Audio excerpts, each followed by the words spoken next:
The memory fades in and out of focus, shifting like sand in the wind. A disoriented man wakes up in a linen tent that is just beginning to glow with the first light of the rising sun. His name is Hotei, and he is an ancient Egyptian man who works as a supervisor on the building of the pyramids. He sits up and looks around the tent at his belongings. He's got a small stash of grain, some dried fish, an old knife, a rope belt, and a copper axe.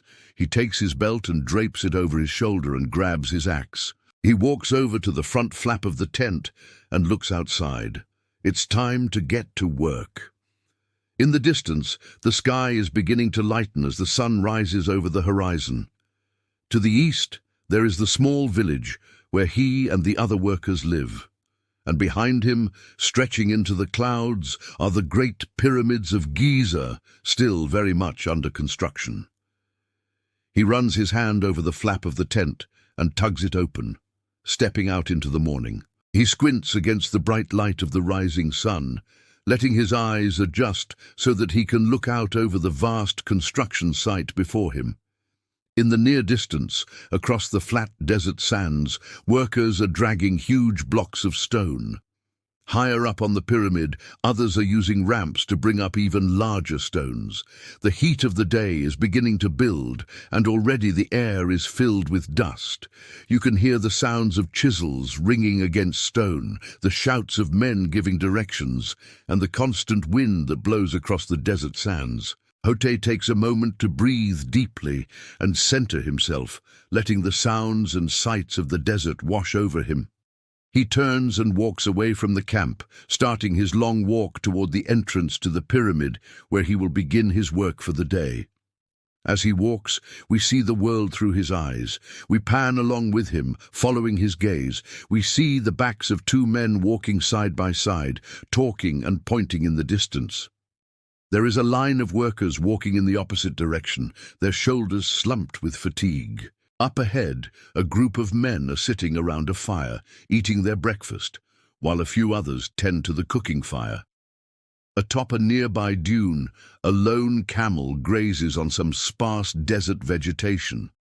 And over everything, the massive shadow of the Great Pyramid looms large. As he continues his walk, we begin to hear the crunch of stone underfoot, the scrape of metal tools, and the low murmur of men talking.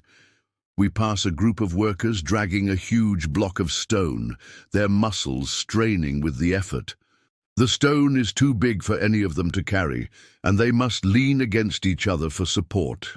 They grunt and strain as they move it closer to the pyramid. Hotei nods his head in respect as he passes them, and they return his nod with tired smiles. He walks on until he comes to a group of men who are using long levers to move a large stone up a ramp onto the pyramid.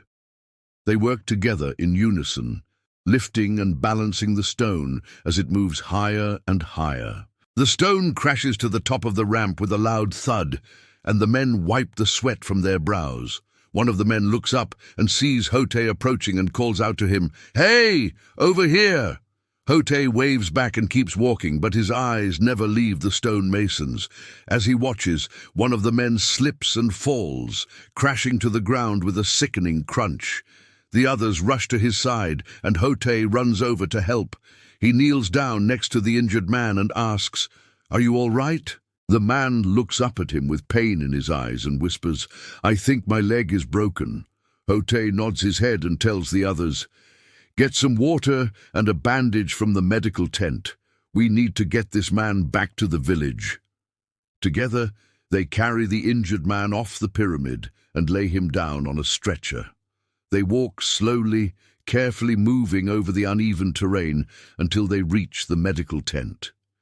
Here, a priestess is waiting for them, and she immediately begins to treat the man's wounds. She bandages his leg and gives him water to drink, and then she turns to Hotei and says, "He will be fine. It is just a broken bone. Nothing more." She looks up at him with knowing eyes and says, "You are a good man, Hotei, to come to help. You have a kind heart." He blushes at her praise and looks away. He doesn't deserve her praise. He was only doing what was right. She smiles and says, "You are needed at the pyramid now. Go and finish your work." He bows his head in thanks and runs his fingers through his short, cropped hair. He knows she's right. He has work to do. He stands up and walks out of the tent, leaving the injured man behind. The sun is high in the sky now, and the desert wind is hot and heavy. He walks quickly, eager to reach the shade of the pyramid. As he approaches the entrance, he sees a group of tourists standing around taking pictures. Some of them are wearing strange clothes and others are covered in tattoos. He doesn't understand their language, but he can sense their wonder and amazement at the sight before them. One of the tourists notices him and asks, "What is your name, stranger?" Hote stops and looks at him curiously. He doesn't speak their language, but he understands the question. "My name is Hote," he says, and the tourist smiles and says, "It is an honor to meet you, Hote. I am from a faraway land." "Me too," says Hote, and the tourist laughs and says, "I am sure we all are. But tell me, what is it like to live here?" "It is hot and hard," says Hote, "but the pyramids are beautiful." The tourist nods his head in agreement and says, "Indeed they are. Indeed they are." After a few more moments of polite conversation, the tourist thanks him for his time and bids him farewell. Hote watches them walk away and shakes his head in wonder. Where are these people from? What brings them here to the edge of the desert? He doesn't have much time to ponder these questions, though, because he can hear the distant hammering and shouting of the workers. He turns and walks toward the entrance of the pyramid, where he knows he needs to be. As he walks, he looks back at the tourists and sees them gathered together taking pictures. He waves to them, and they wave back, their faces full of smiles and sunshine. Then he turns and walks away from the entrance, disappearing into the shadows of the pyramid. The camera follows him as he makes his way through the labyrinth of corridors inside the pyramid. The air is cool and still here, a welcome change from the hot desert wind outside. He walks past chambers filled with workers who are carefully cutting and shaping blocks of stone. He pauses to watch a group of scribes recording numbers on a long roll of papyrus. He recognizes the lead scribe and greets him with a nod. As he continues his journey deeper into the pyramid, he sees a group of priests praying and making offerings to the gods. He doesn't join them, but he respects their devotion and moves on. The further he goes, the darker it gets, until finally he reaches a large chamber deep within the heart of the pyramid. Here, the walls are smooth and polished, and the floor is covered in sawdust. In the center of the room is a huge block of granite, so large that it seems impossible to move. Hote walks up to it and runs his hand over its rough surface. He knows that this is the final resting place of the pharaoh. He stands there for a long moment, feeling the weight of the stone and the holiness of the place. Then he turns and walks away, leaving the pharaoh to his eternal slumber.